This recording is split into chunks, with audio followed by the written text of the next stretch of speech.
नमस्कार, मैं डॉक्टर मुकुल खंडेलवाल आज आप लोगों को संत कबीर दास जी का परिचय दे रही हूँ।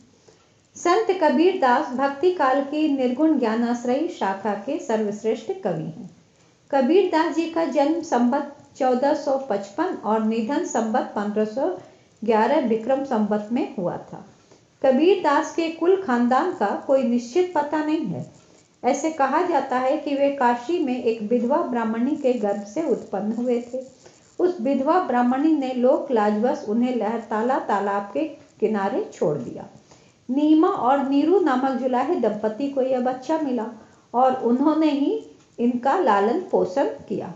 कबीर दास को शिक्षा दीक्षा का अवसर प्राप्त नहीं हो सका, परंतु अपनी सहज प्रतिभा से उन्होंने उस अभाव की पूर्ति कर ली। उन्होंने अपने संबंध में स्पष्ट कहा है, मसी कागज छुयो नहीं, कलम गही नहीं हाथ। परंतु अनुभव से उन्होंने जो ज्ञान प्राप्त किया वो दुर्लभ है।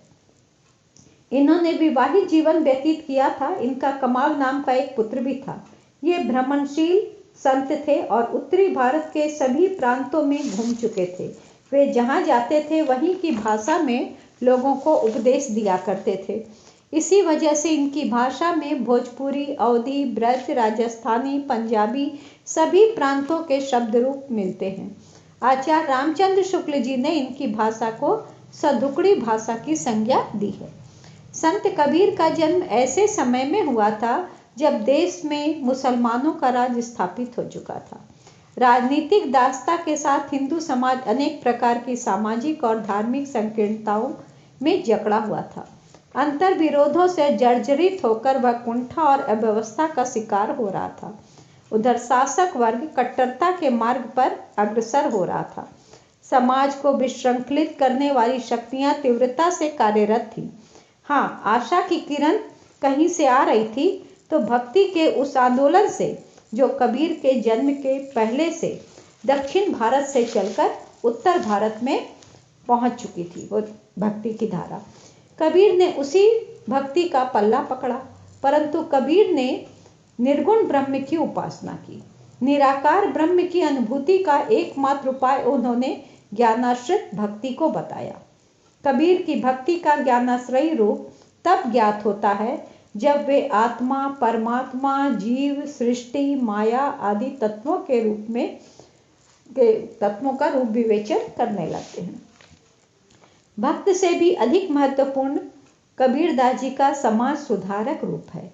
उनका युग धर्मांधता और अत्याचार का युग था।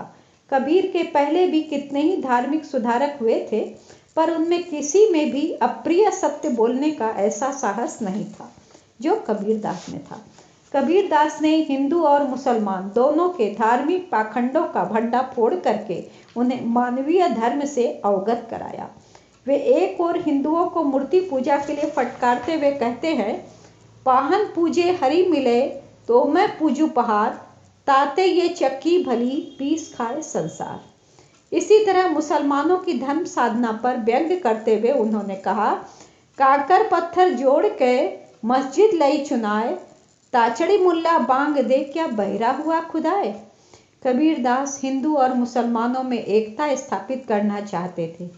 धर्म के नाम पर दोनों संप्रदायों के बीच जो प्राचीर खड़ा हो गया था उसकी जड़ पर कुठाराघात करके ध्वस्त कर देना चाहते थे। कबीर दास का नैतिक साहस ही था जो उन्होंने हिंदू मुसलमान दोनों को इस तरह की खरी खोटी सुनाई। दोनों के धर्म ग्रंथों के खंडन में उन्होंने स्पष्ट कहा है, मैं कहता हूँ आखिन देखी, तू कहता कागज की लेखी। कबीर ने लोगों को यही समझाया कि ब्रह्म और कहीं नहीं, हमारे हृदय के अंदर है, हमारे अंदर है। उन्होंने समझाया कि मोको कहाँ ढूंढे बंदे, मैं तो तेरे पास में, ना मैं देवल ना मैं मस्जिद ना कावे कैलाश में।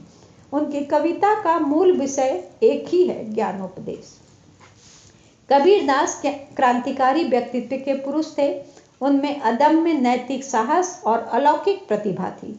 कबीर दास ने अपनी समन्वयकारी प्रतिभा का उपयोग हिंदू मुसलमान एकता स्थापित करने में किया, किंतु दुर्भाग्य से उन्हें अपने उद्देश्य में सफलता उतनी नहीं मिली जितनी मिलनी चाहिए थी। जितना उन्होंने परिश्रम किया, परंतु उन्होंने जो ज्ञानोपदेश दिए उनके शिष्यों ने उन्हें कंठस्थ कर लिया और वो बाद में उसको लिख देते थे और तभी वो पुस्तकाकार के रूप में छप सकी।